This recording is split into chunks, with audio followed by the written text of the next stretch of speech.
Në këtë që po e quajnë terren i pashkelur kushtetues. Realisht duhet me u kuptu elementi i parë. Kushtetuta, që është akti bazë i marrëdhënies tonë juridike me shtetin, nuk mundet më ndrru në gjysmë-natës. Që patëm tentativën sonte që kemi pas dite, kushtetuta me u ndrru, pa një dakordim qytetar, pa një votë qytetare, pa një platformë politike e cila nënkupton dhe pret ndryshimet kushtetuese, pra duhet me kuptu një element të rëndësishëm. Qytetarët e Kosovës në zgjedhjet e fundit nuk kanë votu për ndryshime kushtetuese, por kanë votu për një parlament i cili e zgjedh presidentin sipas formulës momentale.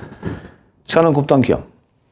Edhe në rast se dojmë me ndru kushtetutën, edhe në rast se kemi një situatë të tillë ku dëshirojmë me pru situatën ku deputetët dojmë me ndru kushtetutën e vendit dhe njënë prej institucioneve më të rëndësishme të shtetit, kemi parasysh presidenca nuk është institucion hajgare, është institucion kushtetues i cili ka kompetenca të veçanta në raport me funksionimin normal të shtetit, nuk mundet me ndru në gjysmë-natës. Dhe na duhet më hyrë në bazë.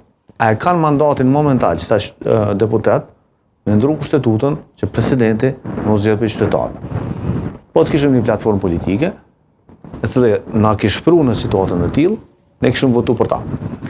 E dyta, gjykata kushtetuese. Nuk ka aspekt ndëshkues ndaj deputetëve. Mirë po ka aspektin e vendosjes së rregullit kushtetues. Pra, ajo që është miratu deri tash, ka mu imponu në raport me deputetët momental. Dhe këtu na duhet me kuptu elementet të rëndësishme të cilat kushtetuta jonë i parashë, që është obligimi i deputetëve me qenë në sallë,